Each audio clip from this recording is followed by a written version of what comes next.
SG Consultancy Services. Study MBBS in Russia, Philippines, Uzbekistan.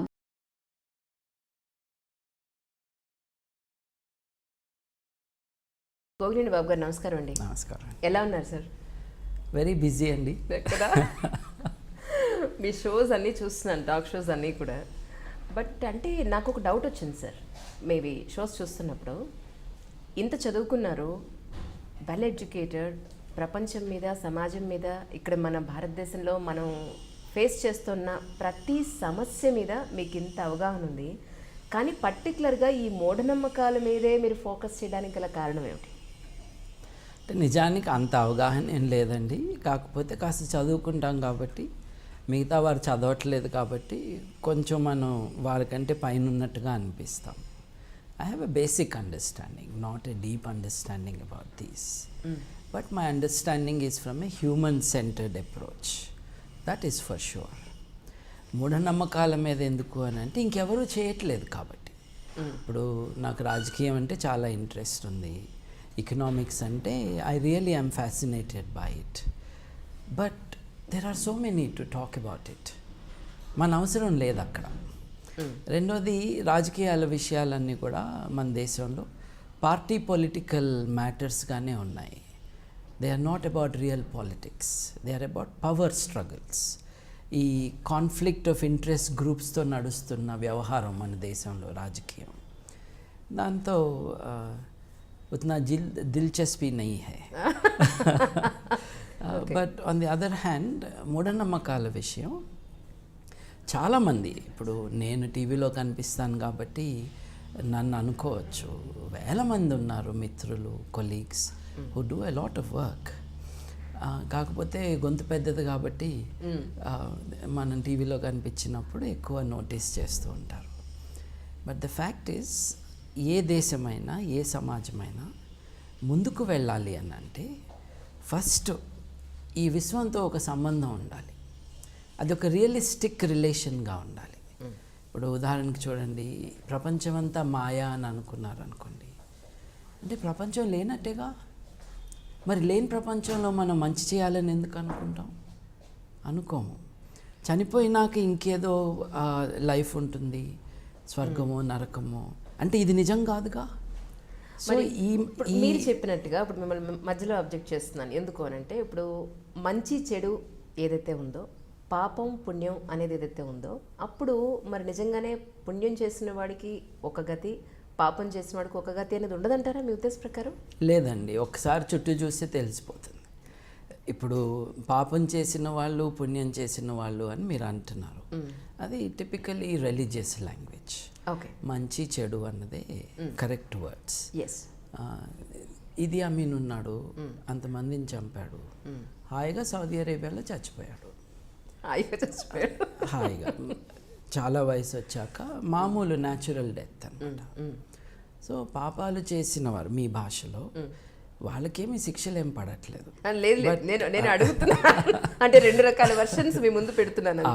But coming back to this thing అండి, ఈ ప్రపంచం లేదు, ఈ విశ్వం లేదు అని అనుకున్నాక దీంతో మనకు సంబంధం ఉండదు. అట్లాగే దీని తర్వాత ఇంకేదో ఉంది అని అనుకున్నప్పుడు మనం ఇక్కడ బతకడం ఆపేసి అప్పుడు అక్కడ ఎట్లా బతకాలో ప్లాన్లు వేసుకుంటూ ఉంటాం. అదేదో వెకేషన్ ప్లాన్ లాగా.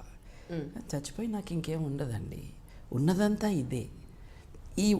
ఈ జీవితంలో మనం మంచి కానీ చెడు కానీ, ప్రతిఫలం కానీ పనిష్మెంట్ కానీ ఇక్కడే ఉండాలి, ఇక్కడే జరుగుతుంది. సో ఈ పరిధిలో మనం బతకాలి అన్నది ఒక రియలిస్టిక్ అండర్స్టాండింగ్ ఆఫ్ లైఫ్. మరి ఇది లేకుండా చేస్తున్నారు కదా మూఢనమ్మకాల కారణంగా. ఓ పక్కన ప్రపంచమంతా మాయతో మొదలుపెట్టి ఇదంతా నీ ఊహ అని చెప్పడం దగ్గర నుంచి, ఈ విశ్వం అసలు ఇలా లేదు, ఇంకో రకంగా ఉంది అనేసి ఒక వాస్తవానికి సంబంధం లేని ఒక మోడల్ ఆఫ్ ద యూనివర్స్ని మన ముందు పెట్టేశారు. ఇప్పుడు అది 7 గుర్రాల మీద సవారీ చేసే సూర్యుడు కావచ్చు, లేదు వైశ్యకులం ఉన్న చంద్రుడు కావచ్చు, లేకపోతే అందంగా ఉండి కూడా శూద్రగ్రహం అనిపించుకుంటున్న శని గ్రహం కావచ్చు. అసలు any relation with reality? No. Relation with the caste system. అంటే మనుషుల సమాజాన్ని అంతా నాశనం చేసేసినాక వీళ్ళకి ఇంకా ఎక్కువ తీరికుంది కాబట్టి వీళ్ళు ఈ డివిజన్ ఆఫ్ సొసైటీని విశ్వానికి కూడా వర్తింపజేసే అంత ఘనులు వీళ్ళు. Going unopposed. పొద్దున్న 7ంటికి స్పాన్సర్డ్ స్లాట్లో కావచ్చు, సాయంత్రం 4ంటికి యంత్రాలు అమ్ముకున్నప్పుడు కావచ్చు, లేదు రిలీజన్ ఛానల్లో ప్రేయర్ ఆయిల్లతో దొంగ పనులు చేసేవాళ్ళు కావచ్చు,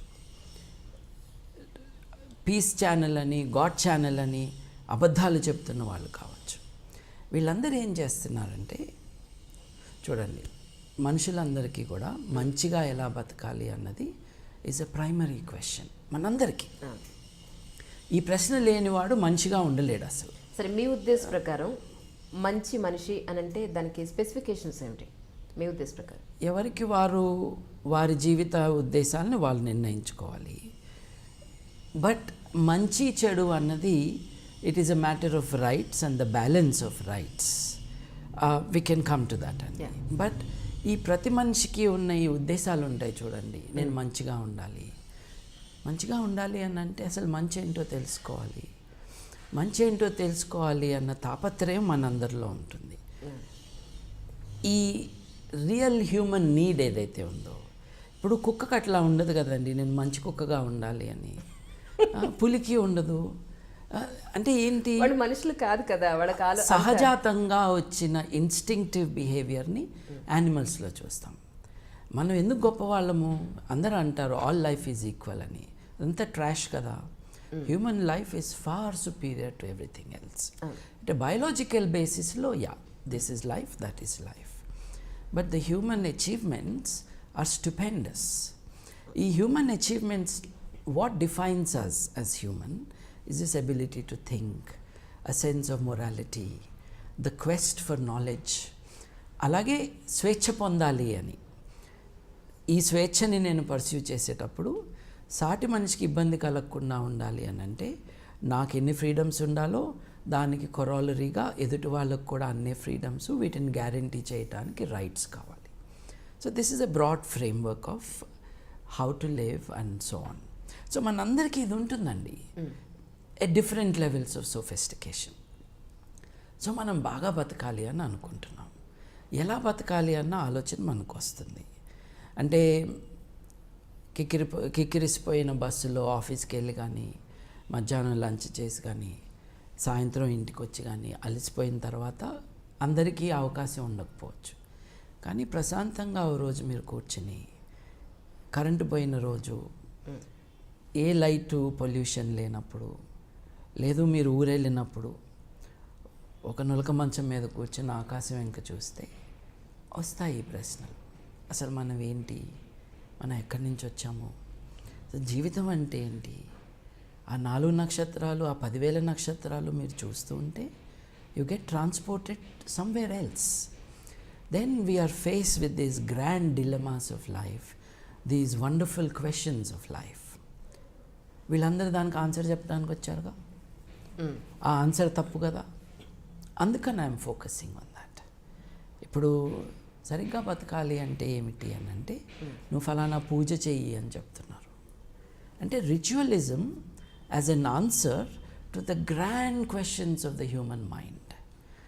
నువ్వు ఇది చేస్తే చాలు, ఇది చేస్తే నువ్వు నరకానికి వెళ్ళకుండా బతికిపోతావు. అలా చెప్పే వాళ్ళకి వ్యతిరేకమా, అలా చెప్పడమే వ్యతిరేకురా మీరు? రెండు.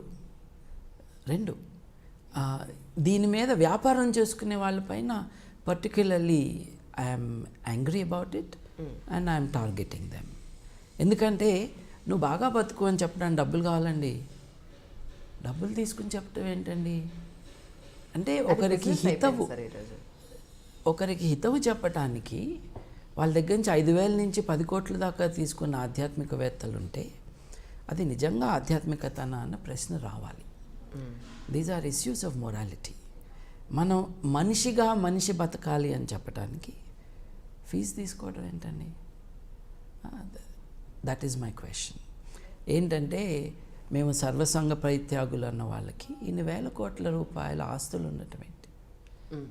నేను డబ్బు ముట్టుకొనగా నా శిష్యుడికి ఇవ్వు అన్నటం ఏంటి? అంటే this shows a duplicity. This shows a falling in morality. ఇప్పుడు this can be done this way. It has to change. ఒక్కొక్కసారి మీరు మెత్తగా చెప్తే కుదరదు, ఛాలెంజ్ చేయాల్సి ఉంటుంది. My challenge is to those who are making a business of the noble quest for freedom, for meaning in life, for knowledge, and therefore for truth. మీ ఉద్దేశ ప్రకారం ప్రపంచానికి స్వామీజీల అవసరం లేదంటారా? ప్రపంచానికి స్వామీజీల అవసరం అస్సలు లేదండి. ఎవరు అవసరం ఉందంటారు? ప్రపంచానికి తమ జీవితాల గురించి తామే ఆలోచించుకునే మనుషులు కావాలండి. ఎవరో ఎక్కడి నుంచో వచ్చి చెబితే మనకు వచ్చేదేమీ లేదు. మనం ఇప్పుడు స్వామీజీ అక్కర్లేదు అని అంటున్నాను. What I really mean is we may need teachers of morality but not preachers of morality. ఇప్పుడు వారి జీవితం could be a model for others. ఒక ఆదర్శవంతంగా కొంతమంది బతకటం అన్నది itself is a lesson to others. ఆయన అలా బతికారు, ఆవిడ అలా బతికారు అంటమే it could be an inspiration to people. But why preaching అండి? ప్రీచింగ్ అంతా కూడా ఒక సామ్రాజ్యాన్ని ఎస్టాబ్లిష్ చేసుకోవటానికి. స్వామీజీలని మీరు నేను అనుకుంటున్నది ఒక కేటగిరీ ఆఫ్ పీపుల్. వీళ్ళు ఒక మల్టీనేషనల్ ఆర్గనైజేషన్ నడుపుతున్నారు. వీళ్ళందరూ ఇక్కడ ఎండ బాగా ఉన్నప్పుడు అమెరికాకి వెళ్ళి ప్రవచనాలు చేసి అక్కడ కాళ్ళు కడిగించుకోవడానికి $50,000 తీసుకుని ఆ కడుక్కున్న కాళ్ళు తర్వాత నీళ్ళు వస్తాయి ప్లేట్లో, ఆ నీళ్లు నెత్తిన పోసుకోవడానికి మళ్ళీ $1,000 తీసుకుంటున్నారు చూడండి. అటువంటి వారు they are not doing any real spiritual moral activity. They are exploiting the gullibility, vulnerable gullibility of many people. వీళ్ళందరూ అమెరికాకి వెళ్ళి డబ్బులు బాగా సంపాదించుకున్నారు కానీ పాపం ఆలోచన అన్నది వదిలేసి వెళ్ళారు. ఇప్పుడు కోతి గుండెకాయ అక్కడే పెట్టేసి మొసలిపైకి ఎక్కింది అని మనకు కథ ఉంది చూడండి. అట్లా తెలివి ఎక్కడో పెట్టి అక్కడ డబ్బుల సంపాదనలో ఉన్నారు మన వాళ్ళు. ఏంటండి ఇది అసలు ఏం దారుణం అండి ఇది. ఒక మనిషి కాళ్ళు కడగటం ఏంటండి, ఆ కడిగితే మళ్ళీ దానికి $50,000 ఇవ్వటం ఏంటండి, ఆ తర్వాత కడిగిన నీళ్లు తీసుకుని నెత్తి మీద పోసుకోవటం ఏంటండి అంటే I think this is counter cultural, this is insulting to our selves. So I feel these are not the right things to do. అటువంటి ప్రీచర్స్ మనకు అక్కర్లేదండి. But we need people who are able to give a kind of guidance in morality. అది చాలామంది గొప్ప వాళ్ళని మనం చూస్తూ ఉంటాం. అది it could be Ambedkar, it could be Bertrand Russell, it could be M.N. Roy, it could B Isaac Asimov. ఇంతమంది మీరు పేర్లు చెప్తున్నారు. అసలు నేటి జనరేషన్కి M.N. రాయ్ దగ్గర నుంచి మీరు ఇప్పుడు ఎన్నో పేర్లు చెప్పారు, అందులో కొన్ని నాకు తెలియదు, అది తీసి పక్కన పెడితే అసలు మినిమం మీరు చెప్పే రైటర్స్ కానీ గొప్ప మహానుభావులు కానీ ఈ నేటి జనరేషన్కి ఎంతమందికి తెలుసు? తెలీదు. That is a failure of parents and the failure of the system and of the media. ఎందుకు తెలీదు అని అంటే వాళ్ళ గురించి చెబితే చాలా విషయాలు మనం నేర్చుకోవాలి కాబట్టి ఈ సోమరిపోతు జీవితాన్ని గడిపే వాళ్ళందరూ కూడా వాటిని ముట్టుకోకుండా డే టు డే లైఫ్ గడుపుతున్నారు. కాబట్టి these grand lights of civilisation and their light is not accessible to us or visible to us. ఒక లైట్ హౌసెస్ లాంటి వాళ్ళు వీరు. మనకి మార్గం చూపించే జీవితాలు వాళ్ళవి, వాళ్ళ భావాలు. ఒక పెద్ద మనిషి తప్పులు చేయడం అంటే చేస్తారేమో, కానీ ఈ పెద్ద మనుషుల డెఫినేషన్ వాళ్ళ తప్పుల ద్వారా కాదు, వాళ్ళు చేసిన గొప్ప పనుల ద్వారా. ఏమిటా గొప్ప పనులు, ఎలా బతికారు వీళ్ళు అన్నది మనం చూస్తూ ఉంటే we also don't have to start from zero. వాళ్ళ లైఫ్, వాళ్ళ ఎక్స్పీరియన్సెస్, వాళ్ళ అచీవ్మెంట్స్ చూసుకుని we can start somewhere else in our lives. అది జరగట్లేదు కదండి. స్కూళ్ళల్లో పాఠాలు కూడా ఆ డైరెక్షన్లో లేవు. We have an examination system. మీకు అంటే ఈ ఎడ్యుకేషనల్ సిస్టమ్ మీద కోపం రాలేదా? I have never been part of the education system అండి. స్కూల్ వరకు ఎస్, ఇంటర్మీడియట్ ఎస్, డిగ్రీ కాలేజ్లో నేను చెట్టు కింద ఎక్కువ కూర్చున్నది, క్లాస్లో కాదు. మీరు చదువుకున్న జ్ఞానం వేరు, ఇప్పుడు పిల్లలు చదువుకునే సిస్టమ్ వేరు. యాక్చువల్లీ ఒక అపార్ట్మెంట్లో కాలేజ్ అంటున్నారు, కనీసం మినిమం ప్లే గ్రౌండ్ కూడా ఉండట్లేదు. అంటే ఇప్పుడు ఈ మూఢనమ్మకాల మీద మీరు ఎలా అయితే ఫైట్ చేస్తున్నారో ఈ ఎడ్యుకేషన్ సిస్టమ్ మీద మీకు కోపం రావట్లేదా? దీన్ని కూడా ప్రక్షాళన చేయాల్సిన అవసరం ఉందని మీకు అనిపించలేదా? అంటే దెర్ ఆర్ 2 థింగ్స్ అండి. సిస్టమ్ని మనము ట్యాకిల్ చేయాలి అని అంటే you need the strength of a movement, need the strength of a political party, you need policy makers. నేను చేస్తున్నది is a different field. It is in the field of ideas. భావాల ఉద్యమం ఇది. భావాల విప్లవం రావాలి. భావాల విప్లవం వచ్చినాక సిస్టమ్స్ చాలా ఈజీగా మారుతాయి. మీరు సిస్టమ్ మార్చేసి భావాలను ముట్టుకోకుండా ఉంటే అంతా మారిపోతుంది అనుకోవడం తప్పు. కరెక్ట్. ఇవాళ జరుగుతుంది కూడా అదే. మంచి సిస్టమ్సే పెడుతున్నారు, కానీ in practice it is nowhere there. మీరు రాజకీయాల్లోకి వచ్చే ఉద్దేశం ఉంది గోవినేని బాబు గారికి అంటున్నారు బయట.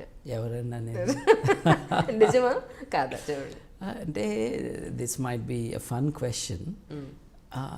నిజానికి హక్కుల ఉద్యమంలో ఉన్న వాళ్ళందరూ భావాల ఉద్యమం అంటే సోషల్ డెమోక్రసీ గురించి మాట్లాడే వాళ్ళందరూ రాజకీయాల్లో ఉన్నట్టే. Okay, these are all political. అంటే ఎవ్రీ హ్యూమన్ ఇది ప్రత్యక్ష రాజకీయమే. Every human is political. The moment you hold an opinion about something which deals with public life, you are political. కాకపోతే మీరు అనేది ఏంటంటే మీ హింట్ బట్టి నేను అనుకుంటుంది పార్టీ పాలిటిక్స్ అని మీరు అనుకుంటారు. ఎగ్జాక్ట్లీ. నేను స్కూల్ డేస్ నుంచి ఎంఎన్ రాయ్ గారి భావాలకు అట్రాక్ట్ అయ్యి ఆయన philosophy, his later days philosophy of radical humanism, దాని నుంచి ఇన్స్పైర్ అయిన వాడిని. పార్టీ పాలిటిక్స్ అన్నవి ప్రజల యొక్క స్వేచ్ఛని హరించేవి అన్న ఆ అండర్స్టాండింగ్ నాకున్నది. అంటే సర్వసత్తాకత అన్నది, సావరెనిటీ అన్నది it should remain with the individual. ప్రజాస్వామ్యం అంటే ఏంటండి? ప్రజలు స్వాములుగా ఉండాలి అని అర్థం.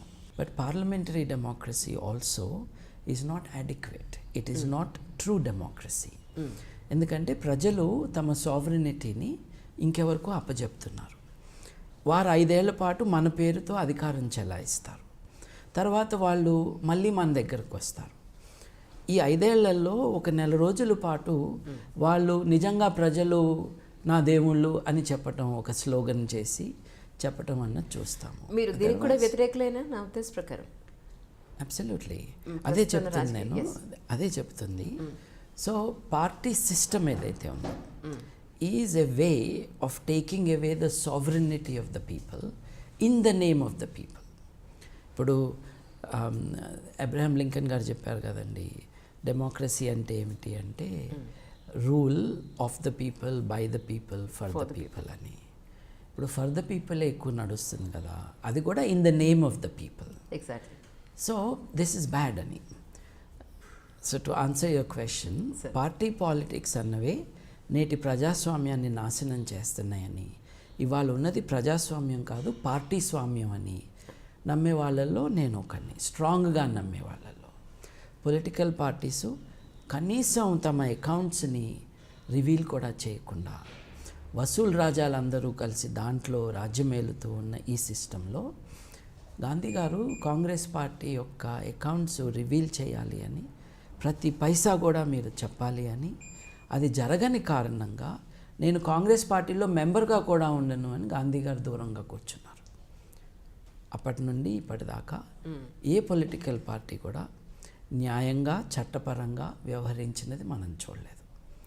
So it is impossible that I will ever be aligned with any political party anywhere. Yes, ఉన్న పార్టీల్లో కొన్ని దేశాల్లో కొన్ని పార్టీలు నాకు ఇష్టం, అది మన చర్చ కాదు. కానీ ఓటు ఉన్నప్పుడు ఎవరికో వేయాలి కాబట్టి ఒక పర్సనల్ ప్రిఫరెన్స్ ఉంటుంది, లేకపోతే నోటా కూడా ఉంది, నన్ ఆఫ్ ది అబవ్ అని. అంతకు మించి ఈ పార్టీ పాలిటిక్స్ ఏవైతే ఉన్నాయో అవి రియల్లీ పవర్ పాలిటిక్స్. అంతేకాకుండా గుండాలతో నిండి ఉన్న పొలిటికల్ పార్టీసు ఎప్పుడు కూడా ప్రజాస్వామ్యాన్ని ముందుకు తీసుకువెళ్ళలేవు. ఒకప్పుడు భారతదేశ రాజకీయం స్వాతంత్రోద్యమంతో ఇన్స్పైర్ అయిన కారణంగా పాలసీస్ ఏమైనా కూడా ఒక సిన్సియరిటీ ఉండేది. So you may not agree, but they were sincere, they had a vision for the country. అది వాళ్ళ పరిస్థితి కాదు కదండి. ఇందిరాగాంధీ గారు